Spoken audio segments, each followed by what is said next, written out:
لا إله إلا الله محمد رسول الله. Bismillahirrahmanirrahim. Assalamualaikum warahmatullahi wabarakatuh. Alhamdulillahilladzi ja'ala ramadhana syahral mubarakan kutiba fihi as-siyam wa anzala fihi al-Qur'an hudan lin-nasi wa bayyinatin minal huda wal furqan.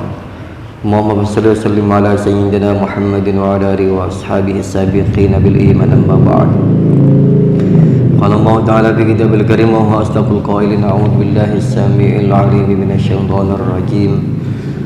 Bismillahirrahmanirrahim. Inna nahnu nazzalna adh-dhikra wa inna lahu lahafizun. Qala Nabi sallallahu alaihi wasallam khairukum man ta'allama al-Qur'ana wa 'allamahu. Wa qala Anas rubata lil Qur'an wal Qur'anu yal'anu. Sadaqallahul azim wa sadaqa rasuluhun nabiyul habibul karim wa ala dzalika minasyahidin wa syakirin alhamdulillahi rabbil alamin. Alhamdulillah, puji serta syukur kita panjatkan kehadirat Allah Subhanahu wa taala. Salawat teriring salam semoga senantiasa Allah sampaikan melimpah curahkan kehadiran baginda besar Muhammad sallallahu alaihi wasallam. Alhamdulillah, hari ini masuk puasa ke-20. Kemarin tanggal 17 kita percaya, kita yakini sebagai hari nuzulul Quran. Ada sebagian yang mengatakan bahwa nuzulul Quran di tanggal 24 Ramadan. Dua-duanya benar. Karena tanggal 17 itu diturunkannya ayat pertama 1 sampai 5 surat Al-Alaq. Iqra bismi rabbikal ladzi khalaq khalaqal insana min 'alaq iqra wa rabbukal akram alladzi 'allama bil qalam. 5 ayat tersebut diyakini diturunkan pada tanggal 17 Ramadan. Dan selain itu dari 30 juz 114 surah 6236 ayat itu diyakini sebagai atau yang diturunkan di tanggal 24 Ramadan. Artinya tanggal 17 nuzulul Quran betul, tanggal 24 Ramadan betul. Itulah hebatnya Al-Quran, tidak ada yang berselisih. Kitab adabi tilawatil Quran, kitab adab tilawah Al-Quran. Qad imtanallahu ala ibadihi binabiyyihil mursal wa kitabihil munazzal alladzi la ya'tihil batil min baini yadayhi wala min khalfihi hatta tasa'a ala ahli al-iftikar tariqul i'tibar bima fihi minal qisasi wal akhbar. Qad imtanna, sungguh Allah mengagungkan, Allah memberikan keagungan. Qad imtanna, sungguh memberikan keagungan Allah ala ibadihi atas hambanya binabiyihi kepada nabinya al-mursal yang diutus. Yang dimaksud adalah Nabi Muhammad sallallahu alaihi wasallam. Allah memberikan keagungan kemuliaannya kepada seluruh hamba-hambanya, dikhususkan terutama kepada nabinya yang diutus. Wa kitabihil munazzal, dan kitabnya Allah al-munazzal yang diturunkan alladzi la ya'tihil batil, yang di dalamnya tidak mungkin terdapat kebatilan. Min baini yadaihi, baik dari sisi depannya, wala min khalfihi, dan dari belakangnya. Dari sejak awal diturunkannya Al-Quran dan juga pamungkasnya Al-Quran itu tidak ada yang namanya kebatilan di dalamnya. Maka jangan mencari-cari kekurangan dari Al-Quran. Kalau sebagian pecahan cabang, istilahnya bahasanya Islam kan terpecah, terbagi ya. Itu sebagian mempercayai bahwa Al-Quran ini ya bisa dibilang nggak otentik lah, nggak apalah dan lain sebagainya. Apalagi dengan yang mushaf Utsmani misalnya dan lain sebagainya. Mereka ada yang sebagian punya Al-Quran sendiri. Nah, yang menurut kesepakatan dari ahli ilmu, pakar-pakarnya, Al-Quran yang saat ini kita pelajari, terutama di Indonesia khususnya, itu yang paling sahihnya, yang sangat betulnya. Memang yang benar-benar wahyu seutuhnya Al-Quran yang seperti yang kita pelajari selama ini, yang mana menjadi pedoman teguh Ahlus Sunnah wal Jamaah. Dari awal hingga akhir tidak ada kita temukan kebatilan, kekurangan, cacat dan lain sebagainya. Hatta tasa'ala ahli iftikar, sampai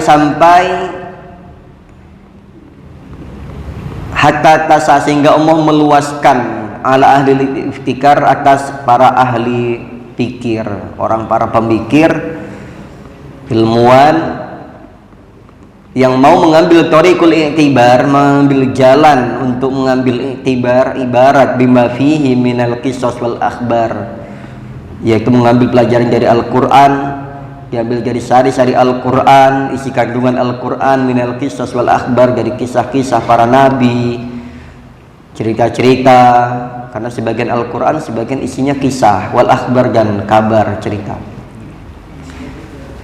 Wa tadhakan menjadi jelas bihi, dengan Al-Quran, sulukul manhaj, yaitu jalannya orang yang menempuh jalan menuju Allah Subhanahu wa ta'ala qawim, jalan yang kuat, wassiratil mustaqim, dan jalan yang lurus. Maka menjadi jelas dengan Al-Quran ini siapa yang kemudian betul-betul sedang menuju kepada Allah Subhanahu wa ta'ala, menaiki jalan yang lurus menuju siratal mustaqim kepada Allah Subhanahu wa ta'ala.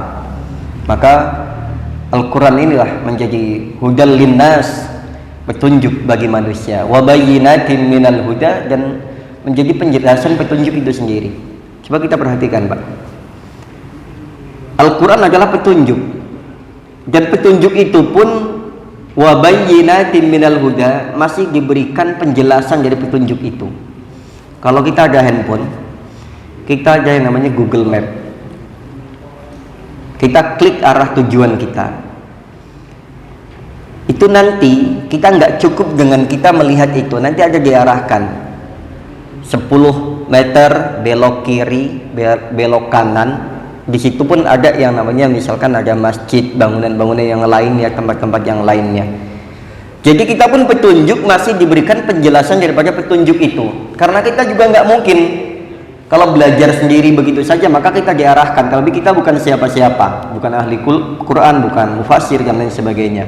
Maka dengan membaca Al-Quran ini, kita pun harus memiliki guru yang menunjukkannya. Maka kita nggak bisa dengan belajar sendirian kemudian lantas menjadi bisa, kemudian lantas tiba-tiba menjadi ustadz, menjadi kiai, ulama dan lain sebagainya.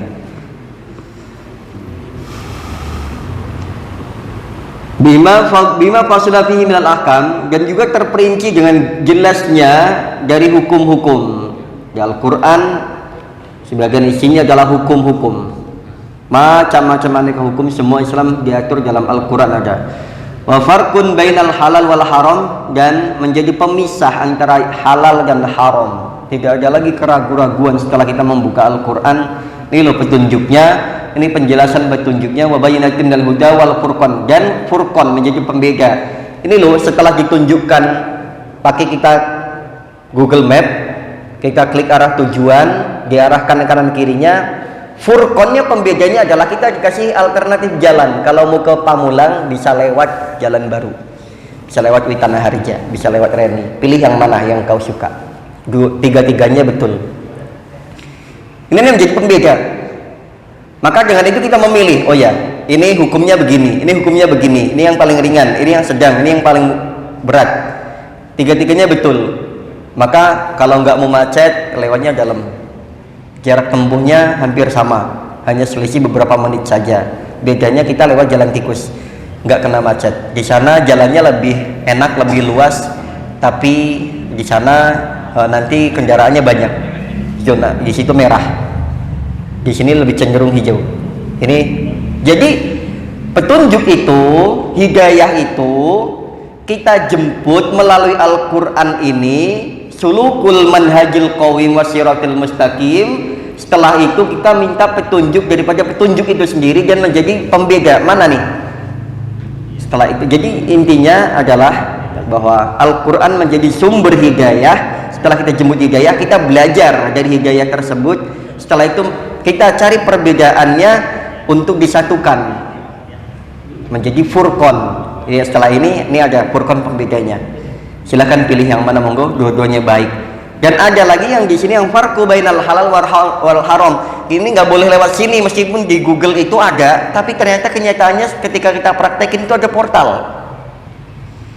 Kalau nggak bawa kendaraan mungkin bisa loncat bahasa itu. Contoh nih, gang masjid dari sana tuh nggak ada portal kalau di Google Map. Tapi ketika kita mau jalan kan ada portalnya. Maka kita bisa melewati sisinya kalau nggak pakai kendaraan. Itu masih bisa, pilihannya diantaranya itu. Nah, kalau portal itu full, nggak bisa dilewatin sama sekali atau dalam bentuk tembok yang tidak terbaca oleh Google, maka berarti kita tidak boleh lewat situ. Ada hukum yang membedakan antara halal dan haram, ini jelas. Jelas di sini nggak boleh.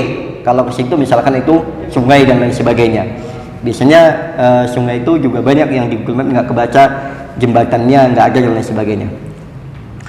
Fahuwa diya wa nur, yaitu antara menjadi penerang, cahaya, wabihin najat minal ghurur, dan penyelamat daripada segala hal-hal yang membahayakan atau kebatilan.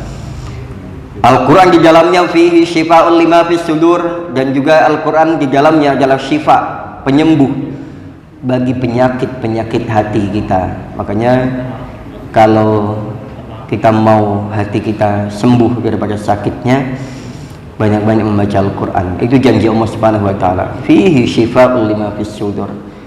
Obat hatinya itu di sini. Makanya sering disyairkan, sering dilagukan bahwa di antara obat hati itu di antaranya adalah membaca Al-Quran.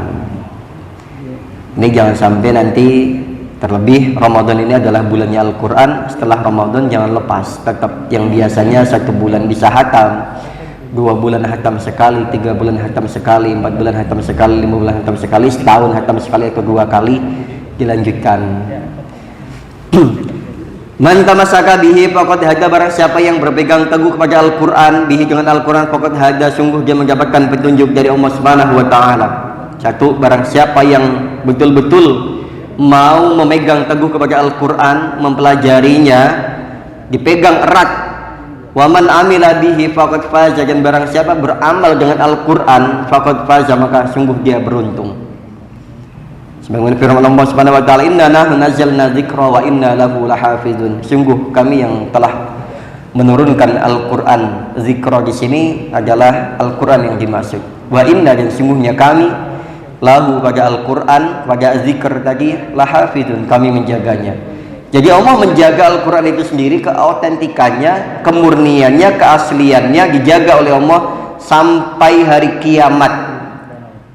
Tidak ada satupun kitab yang sama seperti Al-Quran. Nanti boleh dicek, Al-Quran satu-satunya kitab yang meskipun hari kiamat itu nggak akan hilang.